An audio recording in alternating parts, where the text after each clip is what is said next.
وڵاتەنەوە بینەرانی شارپرێس دوایین هەواڵ سەبارەت بە ڕێکەوتنی لایەنەکان و چوونە بەغدا پێش دروستکردنی حکوومەتی نوێی عێراق تەنها باسی پارتی دیموکراتی کوردستان دەکرێت لە ئێستادا کە لەگەڵ لایەنە سونەکان بەجیا و لەگەڵ لایەنە شیعەکاندا بەجیا کۆبوونەوە ئەنجام دەدات. لایەنەکانی دیکە بێدەنگیان هەڵبژاردووە بە یەکێتی نیشتیمانی کوردستانیشەوە.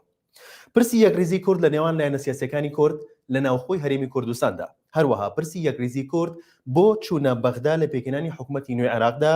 بابەتێکی گەرمە لە ئێستادا. ئەم شەو لەگەڵ میوانەکانم باسی ئەم پرسە دەکەین لەگەڵ مامۆستا داراسیەکانیانی کاندیدی دەرچوو بۆ ئەنجومەنی نوێنەرانی عێراق، هەروەها لە شاری هەولێرەوە دکتۆر ڕێبین سەلام مامۆستای زانکۆ ڕاستەوخۆ لەگەڵمانن. سەرەتا دەچمەڵی مامۆستا دارا سڵاوت لەبێ ئەم کاتت باش. هەمووان ئەڵێن پێویستە کورد یەکریز بێت بە یەک دەنگ بچێتە بەغدا، بەڵام ئەمای کە باز دەکرێت لە پێش هەڵبژاردنەکانە، بەڵام لە دوای هەڵبژاردنەکان شتێکی دیکە دەبینین. لایەنێک هەر لایەنە و بەجیا خۆی هەوڵی چوونە بەغدا ئەیات، خۆی هەوڵی ئەوە ئەیات کە لەگەڵ لایەنە عێراقیەکان ڕێکەوتن ئەنجام بدات و زۆرترین پۆست وەربگرێت. هۆکاری ئەم بێدەنگی لایەنەکان چییە؟ هۆکاری ئەوە چیە کە تەنها لایەنێک خۆی بڕیار ئەدات کە بچێتە بەغدا و لەگەڵ لایەنەکاندا کۆبوونەوە ئەنجامەدات؟ بەناوی خوای بەخشندەی میهرەبان، سوپاس بۆ کارا و کارمەندانی شارپرێس و بەخێراتنی میوانە بەڕێزەکە ئەەکەم و سڵاویش لە بینەرە بەڕێزەکانەکەم. دیارە هەمومان ئەزانین کە هەمیشە لە دوای پرۆسی ئینتیخابات و هەڵبژاردن قۆناغێکی تر دێتە پێشەوە کە بریتە لە گفتوگۆی لایەنەکان بۆی بتوانن کە لەسەر پێکێنانی کابینەی نوێی حکوومەت گفتوگۆ بکەن و هەر لایەنە و بەشی خۆی لە حکوومەتا بەدەست بێنێ. دیارە کورد هەمومان ئەزانین لە ڕابردووە بە تایبەتی لە دوای ساڵی 2023 توانی یاریکەرێکی باش بێ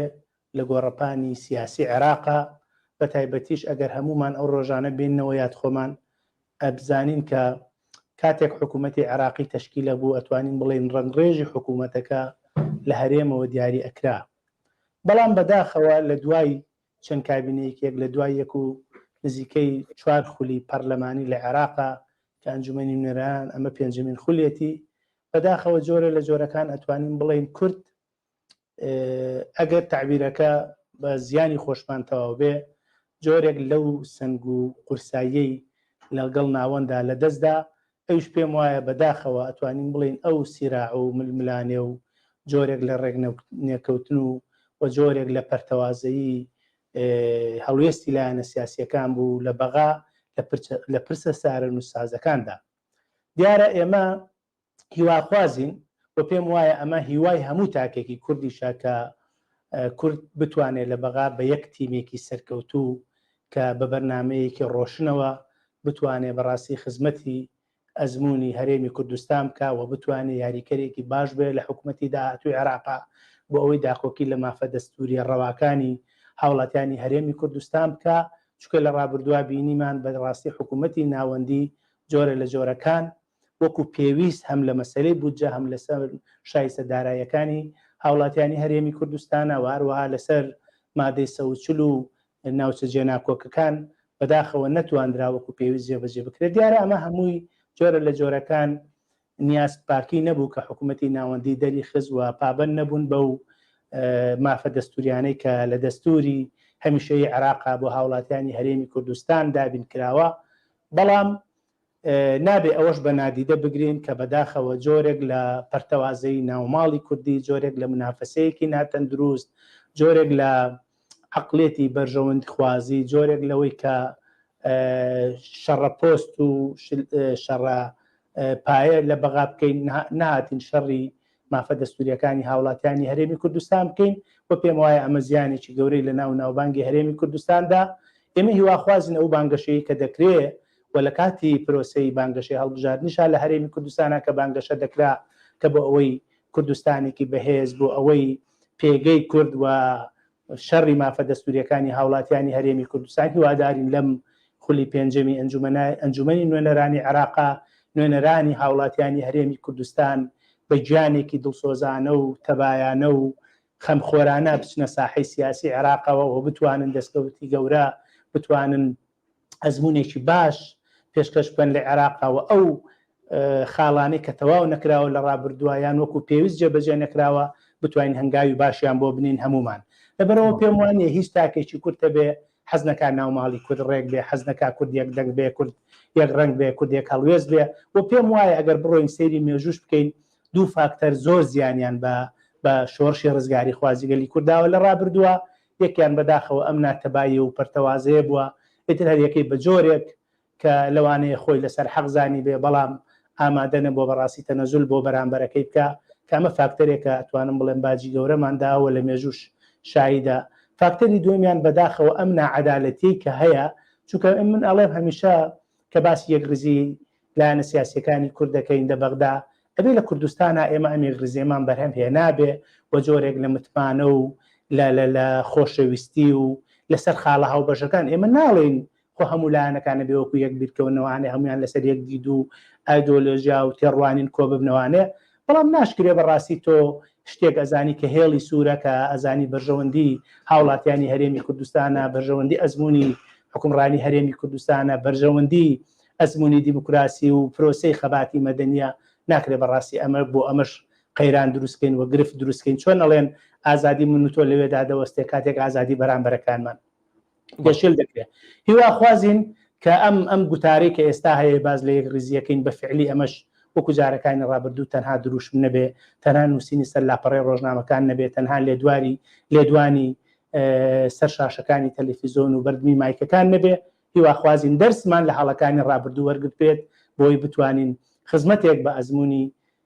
هەرێمی کوردستان بکەین، بۆی هاوڵاتیانی هەرێمی کوردستان هیچ کە لە نێوان بەرداشی ململانەکانە باج نەدەن و شایستەداراییەکانیان نەکرێتە قوربانی ئەم ململانە ناتەندروستە.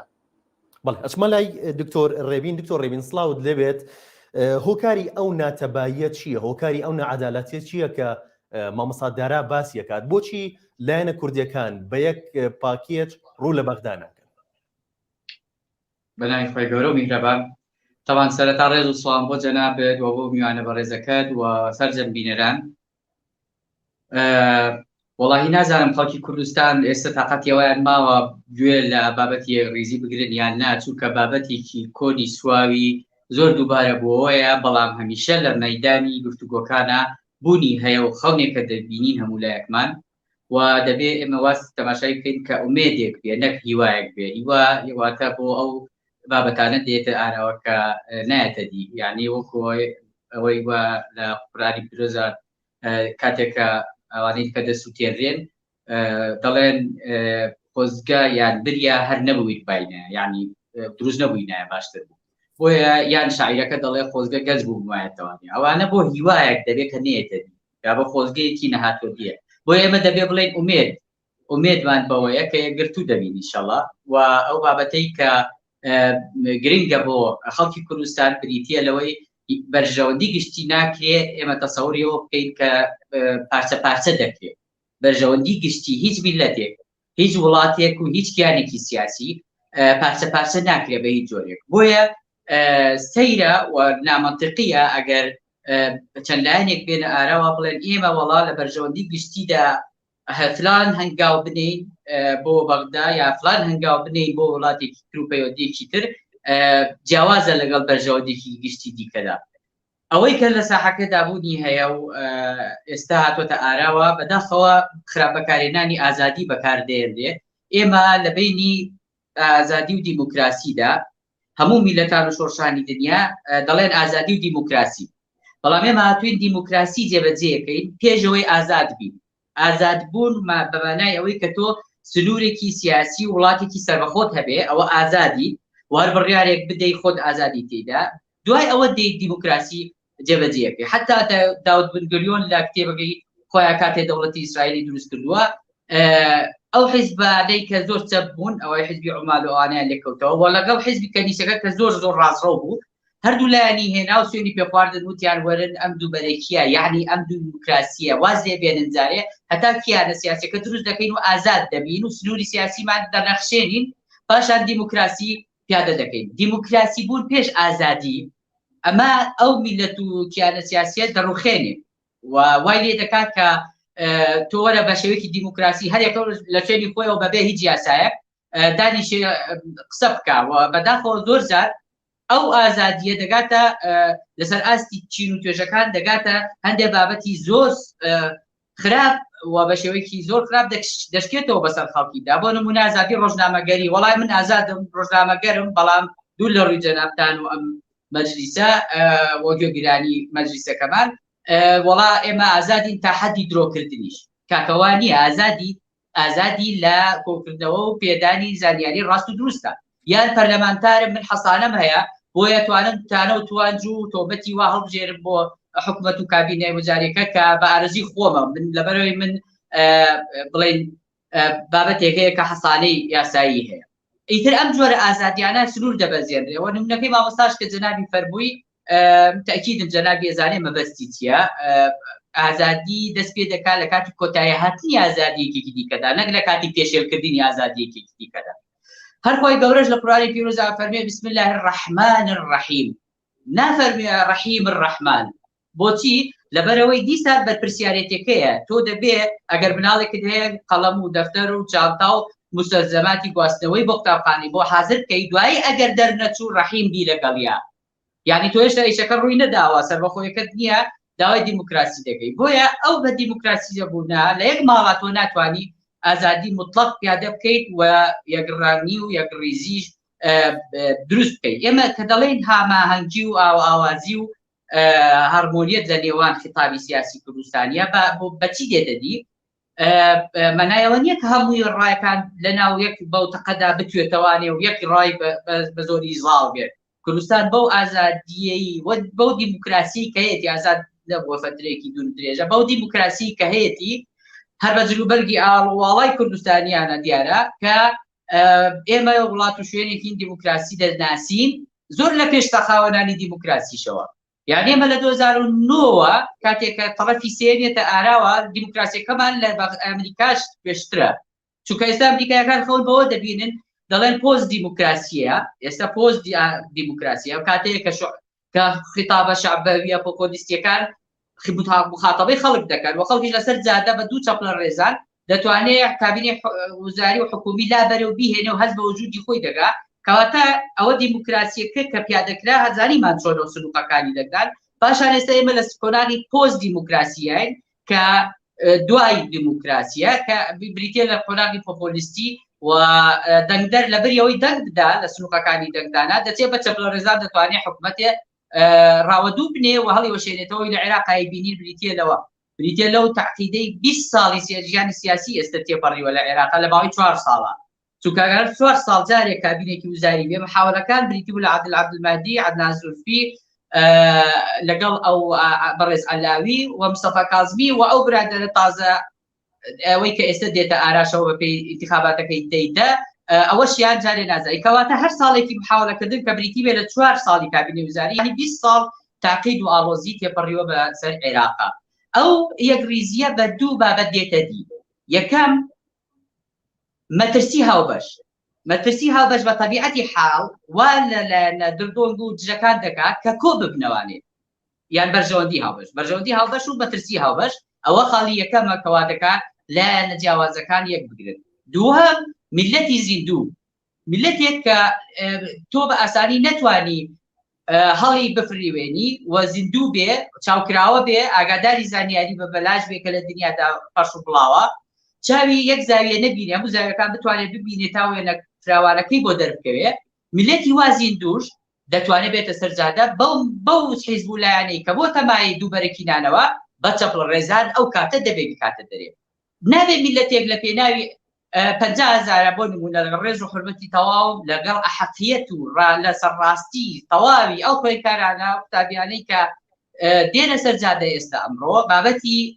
ئەوانیان باز دەکەن دەرماڵەکانیان حەقی وایە ئەوەنەیان بدرێتێ لەبەرەوەی ئەم وڵاتێکی دەوڵەمەندە وەکو عێراق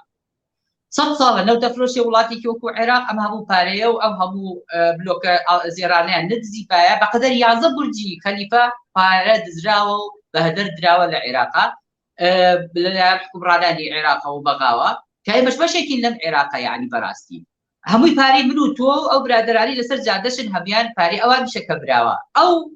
بۆ 50,000 کە دێن و داوای دەکەن کە من پێم وتی حەقی خۆیانەوە 10 زیاتر حەقی خۆیانە مەسەلەن لە لایەکی دیکەوە بابەتی قستەکانیان لێ عفو کراوە و هەموو بڵێم زانکۆکانی دیکە هەر هەمووی نیوە حەقی بابەتی بڵێن چوونە ناو زانکۆیان لێ دەسەندرێت کەچی لەسەر ئەو بابەتی دەرماڵەیە دەتوانرێت بەکار بهێنرێن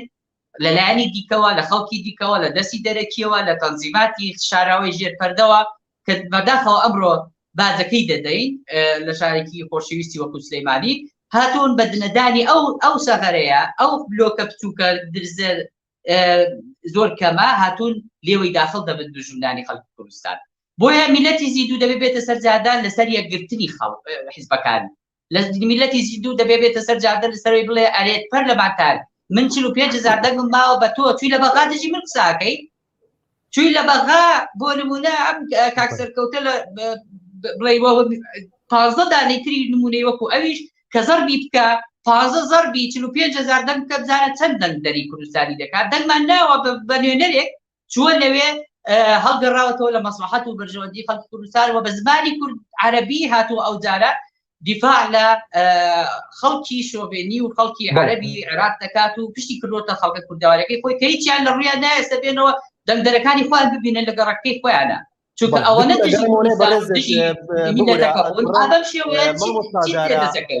بڵێ دکتۆر ئەگەڕێمەوە لای بەڕێزت مامۆستا دارە کۆمنت چیە لەسەر قسەکانی دکتۆر ڕێبین کە باس لە یەکریزی بۆ جۆرە دەکات و ماوەی 2 مانگە هەڵبژاردننی ئەنجومەنی نوێنەرانی عێراق کۆتایی هاتووە لایەنە عێراقیەکان زۆرترین کۆبوونەوەیان ئەنجام داوە بەڵام لایەنە کوردیەکان جگە لە یەک کۆبوونەوەی دیکان ئەنجام نەداوە سەبارەت بە چوونیان بۆ بەغدا هۆکاری ئەوەشە گەڕێنەوە بۆچی بەڵێ دیارە من بە تاکید هەروەکو قسەکەی جەنابی دکتۆر مەسەلەی خۆی پیشاندانی قوتابیان ئەوە مافێکی ڕەوایەوە پێم وایە هەموو لایەنەکانی ژەڵێن ڕەوایە گرفتەکە لەوە ئەی چی ئەم مافەی یان پێ نادا ئەمە خۆی قسەیەکە حاڵەتێکی تر بەداخەوە هەمیشە وایە تۆ لە کاتێکا کە نائارامی دروستە بێ بە کوردەواری ئەڵێن لە گۆمی لێڵا مەلاکرێ شتی تر دروستە بێەوە بەداخەوە زۆر جار وەکو وتمان بۆ مەرامی تر یان بۆ مەرامی سیاسی ئەم هەلانە ئاخۆزرێتەوە بەڵام مهمە حکوومەتێکی ڕەشید و خەڵکی دڵسۆز کارکتەرە سیاسیەکان بەتایبەتی ئەوانەی لە حکوومەت و لە ئاستی جێبەجێکردنەدان هێندە لە خەمی بەرژەوەندی هاوڵاتیان و دابینکردنی بژێوی و مافەڕەوانەکانیان بن کە ئەم درزانە یان ئەو مەجالانێکی خەڵکێکی تر ئێوە گرفت دروستکە کەمیکەینەوەیان نەیهێڵین ئەوە زۆر زۆر گرنگە چونکە دوجار گەلی کوردستان هەمووی لە کەشتیەکە گەرم کەشتە تووشی گرفتێک بێ هەمومان تووشی گرفتە بین بەتایبەتیش کە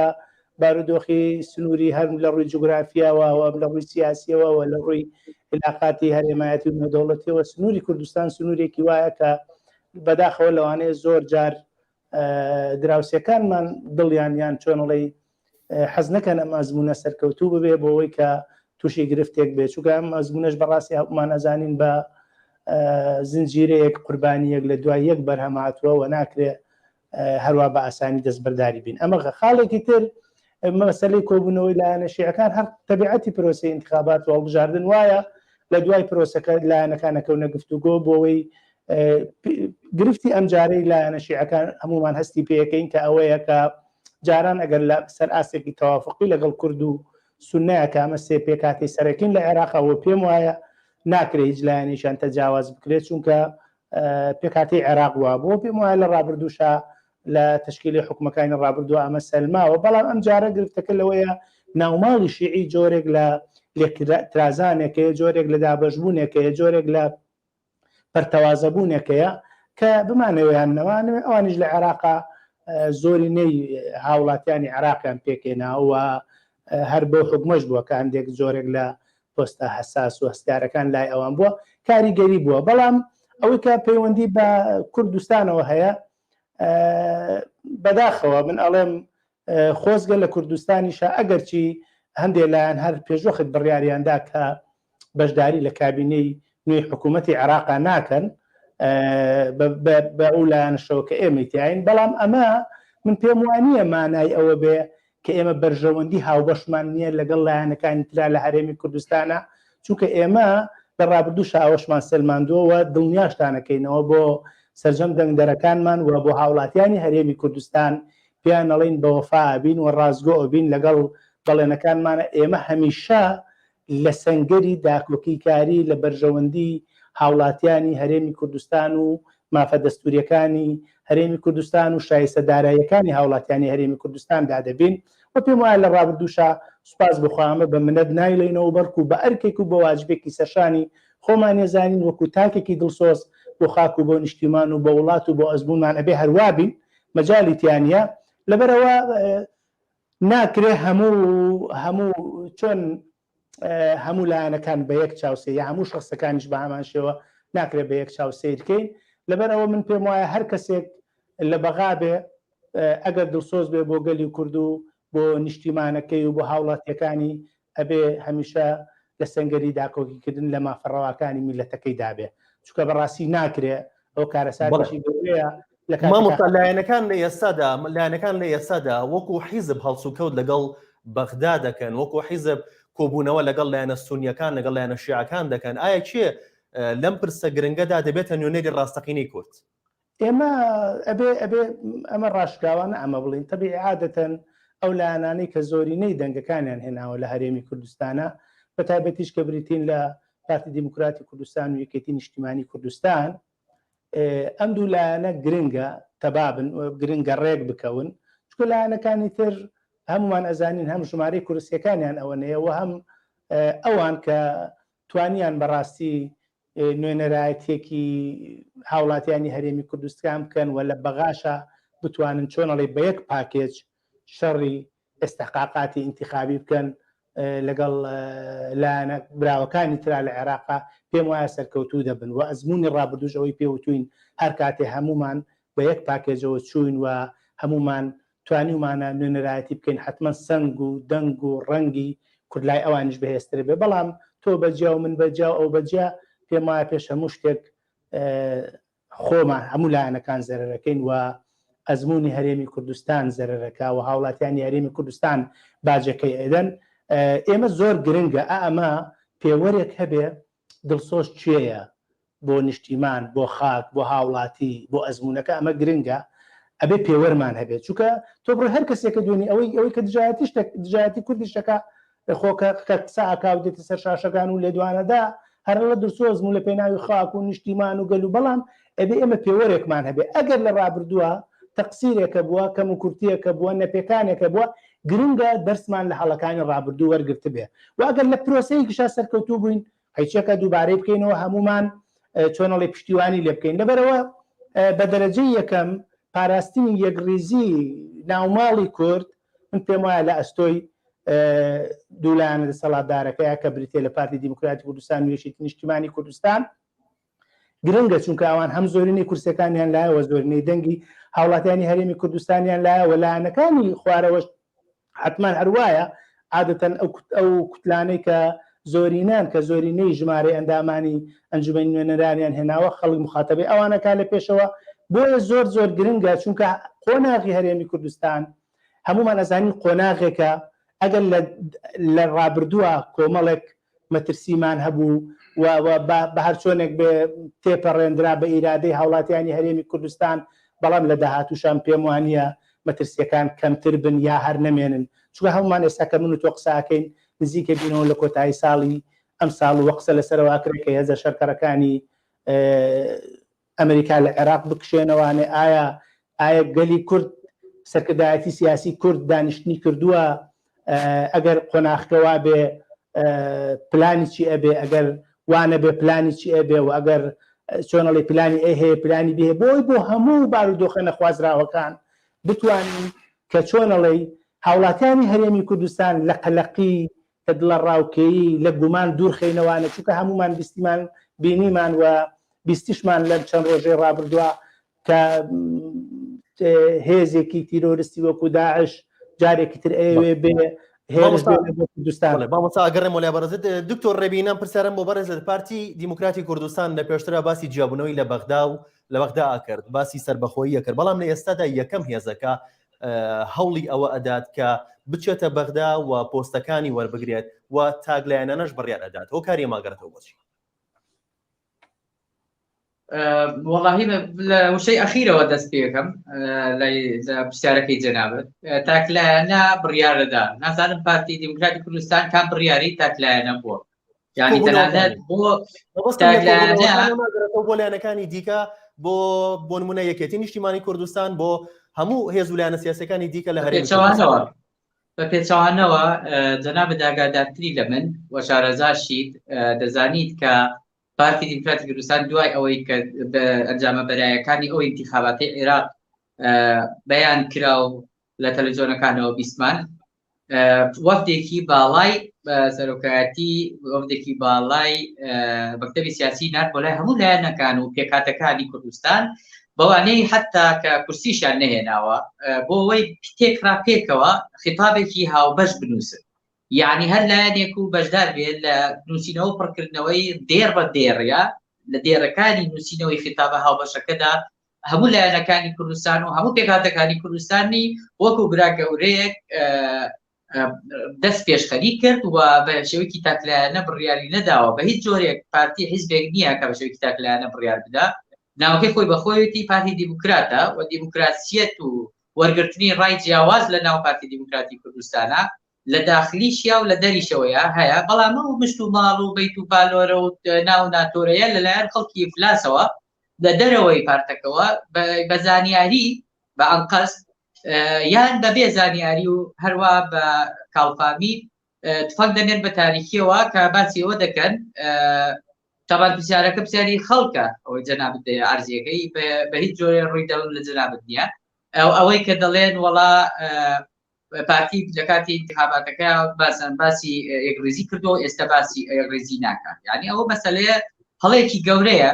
یەکڕێزی پارتی لە ڕفراندۆمەکەدا گەورەترین یەکڕێزی لە مێژووی کوردستانی دوور و نزیکە لە 25 نوێی 2007 توانی گەلێکی پەرتەوازە و گەلێکی غەدر لێکرا و گەلێک کە لە هەموو لایەکەوە هەرلکێکی بەلایەکە ڕاکێشێت توانی یەکدەنگ بێت تێک ڕابێت بڵێ 93 لە سەدی دەنگدەرانمان دەڵێن ئێمە بە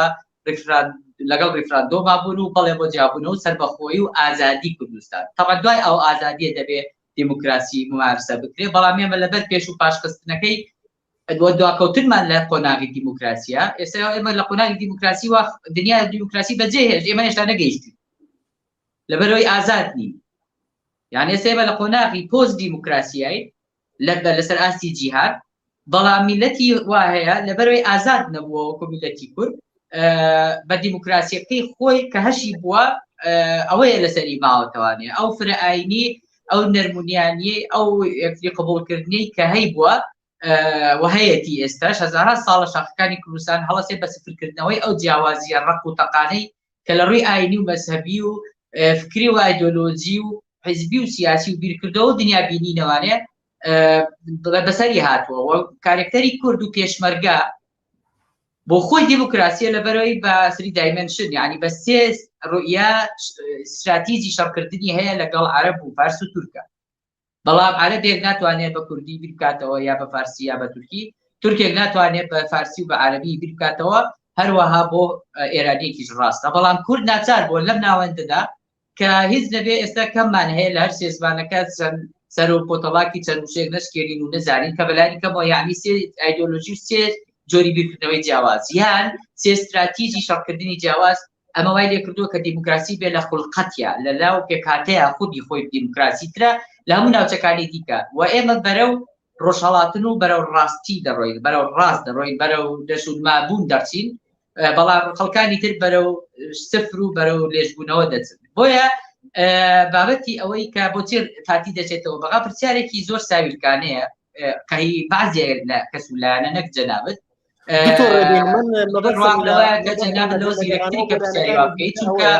لە کۆبوونەوەی لە پارتی دیموکراتی کوردستان کرد لەگەڵ لە کۆبوونەوەی پارتی دیموکراتی کوردستان ئەبینین لەگەڵ لایەنە شیعەکانەوە لەگەڵ لایەنە سونیەکانە بەبێ گەڕانەوە بۆ لایەنەکانی دیکە ئەخر لایەنیشی ئیەت بۆ ئێرە لێ خۆیەت خۆ کەس باهی نەکردووە بڵێ کاکە وەرە بۆ لابان یعنی تۆ ئێستا میوانێکت دێ خۆتۆ نایڵی وەڵا وەرە بۆ لامیا ئەوە خۆی میوانەکە هاتووە لێرە پێشوازی لێکراوە خەڵکی تر بۆ پێی ناخۆشە و ئەوە بەبەستی ئەوەی کە تاکلانی بڕیار دەدا مەبەستی ئەوەی کە ڕای کردوێتەوە بۆ بەغداد پرسیارەکە هێندا ئەوەنەیە یعنی ئەوەیە تۆ تازە بەشێکی لەو پرۆسەی عێراق حیزبی یەکەمی سەرئاستی عێراق و کوردستانی چۆن لەبێت لەناو پرۆسەکەیە بەشدار نەبێت یعنی هەمووان دەزانین کە نیەتی پارتی ئەوە بووە کە ڕایەکان یەک بگرێ و لە یەکگرتنی ئارەزومەندانەی خەڵکدا خۆی و حیزبەکاندا بێنکیانێکی ئازاد دروست بکەیت لە دوای ڕێفراندۆمەکەەوە و عەراب و خاوەنی پرۆسەکە پارتی بووە مەسەلەی ڕێفراندۆم و حیزبولایەنەکانی دیکەش حەڤە حیزبولایەنی تر لە مانگی 6 2017دا بڕیاریاندا کە لە 25 نوێی 2017دا ئەو ڕێفراندۆمە بکرێ و جیابینەوە لەو فەشەلەی کە لە عێراق ڕوو دەدات بۆ بەشێک نەبین لەو فەشەلە و ئێمە فعلەن کە ئیرادەی خۆمان بەیان کرد لە 25 نوێی 2017ەوە جەنابە وەکو کوردیە لە دەرەوەی ئەم وڵاتە ئەگەر هەر ڕێزێکت هەبێ بە بۆنەی ڕێفراندۆمەوەیە چونکە تۆ نواندوتە و دەنگت داوە بەوەی کە بەشێک دیت لەو نشوستە و لەو یەکتری قات و بڕین و قال و بڕی و لەو قۆڵ بڕی و لەو تاڵانیەی کە لە ناوڕاست و خواری عێراقا دەگوجێ و لەو فەشەلەی کە دووچاری دەبێتەوانێ و لەو پرۆسە سیاسیە فاشیلەی کە چەقی بەستووە لە ناو بازنێکی داخراوە خولێتەوانێت تاوەکو خۆی لە ناوەبات و سەری خۆی خوا بۆیە ئەو بابەتە تۆ لە 25 نوێی 2017ەوە هەر کوردێکیش جەنابیشت و هەر کوردێکیش کە ئێستا گوێی لێمانە هەر حرمەتێک و وەزنێکمان هەبێ و هەر ڕێزێکمان هەبێ بە بۆنەی 25 نوێی 2017ەوەیە لەبەرەوەی تۆ بەیانت کردووە لە ڕۆژی ڕێفراندۆمەکەدا تۆ بەشێک دیت لەو نشوست و لەو شکستەی کە لە عێراق ڕوودەدا بۆیە ئەوە دەستکەوتێک و ئەوە سەرکەوتنێکی زۆر گەورەیە بۆ پارتی و بۆ حیزبولایەنەکانی دیکەش و بۆ هەر بەڵێ مامۆستا داراگەڕێمەوە لای بەڕێزت بۆچی لایەنەکان بەگشتی بێدەنگن لە ئێستادا دیارە کۆمەڵە کۆکار هەیە تۆ لە هۆکارەکان هەمومان ئەزانین کە بەهۆی ئەو بارودۆخی کە لە عێراقا هەیە تاکو ئێستاش کە ئێمە قساکەین کە نزیکەی 2 مانگە پرۆسی هەڵبژارنەکان تەواو بووە بەڵام تا ئەم کاتەش چۆنەڵی ڕاگەیاندنی ئەنجامەکان و مسادەقەکردنی لەلایەن محکەمەی فیدراڵیەوە تا ئێستا کۆتایی پێ نەهاتووە و لەوانەیە لە چەند ڕۆژی داهاتووی ترا پێوێت دوای ئەوەش بە دڵنیاییەوە ڕێکارە یاسایی و ئیداریەکان ئەژیرێتە بەر بۆ دانیشتنی یەکەم دانیشتنی ئەنجومەنی نوێنەران و بە دڵنیاییەوە هەمیشە هەرواش بۆ ئیتر دوای ئەوە دەسەکرێ بە جۆرێک لە جموجۆڵی زیاتر ئەو جموجۆڵانەی کە ئێستا هەیە بە دڵنیاییەوە لە دوای ئەوە دەسەکرێ بە جموجۆڵێکی گەرم و گورتر بۆی وەکو پێم تیش لە باسشم کرد لە سەرەتاوە پێکاتەی عێراق وایە بە حکومەوەی لە 3 پێکاتەی سەرەکی پێکاتەوە حکوومەتەکانی ڕابردووش بە جۆرێک لە سازان و لە تەوافق دروست بووە کە ئەگەرچی ئێستا هەندێک لایەن لەوانەیە بانگەشەی لە ئەو بکا کە حکوومەتی زۆرینە کە من پێم وایە بەڕاستی وەکو کورد ئەبێ ئێمە وریابین چونکە بە زۆرینە لە عێراقا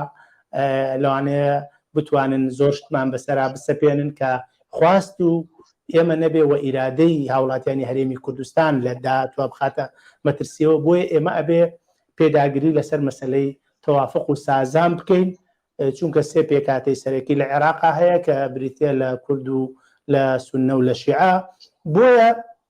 بەشێکی پێم وایە پەیوەندی بە بارودۆخی وەکوتم ناوماڵی شیعەوە هەیە کە تا ئێستا جۆرێک لە پەرتەوازی هەیە بەشێک بە کە نەتیجەی کۆتایی بۆ مانای کە لە دادگای فیدراڵی مسادەقەی لەسەر نەکراوە و دوجاریش قۆناغەکانی تر دەست پێکەوە سروشتی ململانەکانی ژوابوون ئەبێ کاتێک پەرلەمان دانیشتنەکە ئەبێ لای کەمی لەسەر هەر 3 پۆستە سەرۆکایەتەکەی عێراق هەم سەرۆکی پەرلەمان هەم سەرۆکی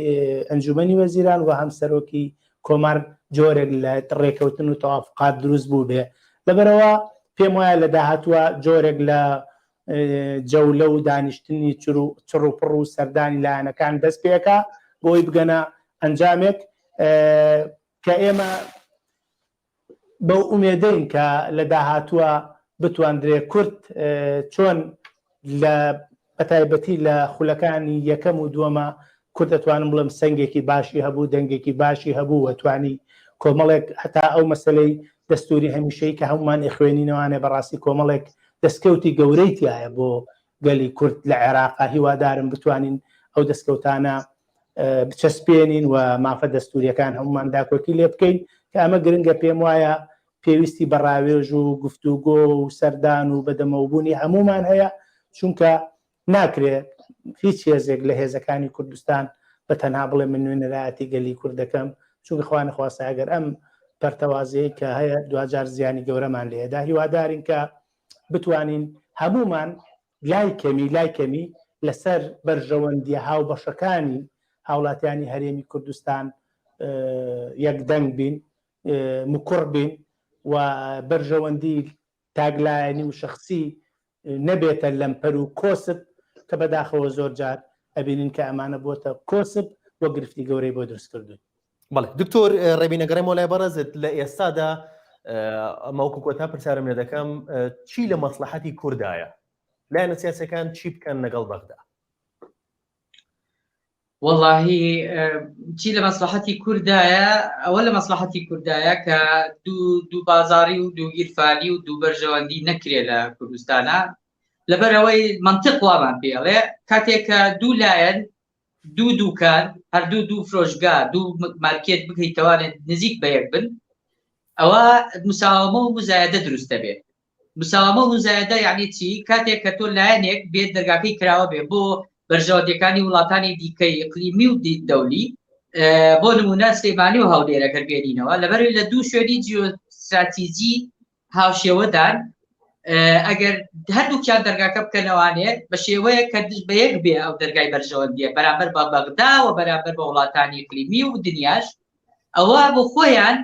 هەرزانە بن، یعنی خۆیان دوولایەنەکە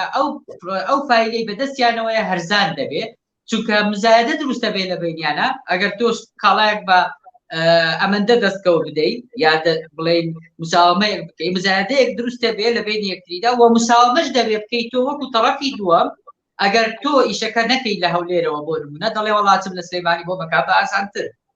یان لە سلێمانی ئەگەر ئیشەکەت بۆ نەکرێت دەڵێت چمە هەولێر بە ئاسانتر بۆ مەکرێت. ئەگەر یەک بڕیار نەبی لە ئاستی بەرژەوەندیەکانی دەرەوەی ئەم هەرێمەدا وەقەت هیچ مناڵێکیش ناتوانێت لەگەڵ ڕێزمە بۆ مناڵانی کوردستان و زوو قسەیەکەم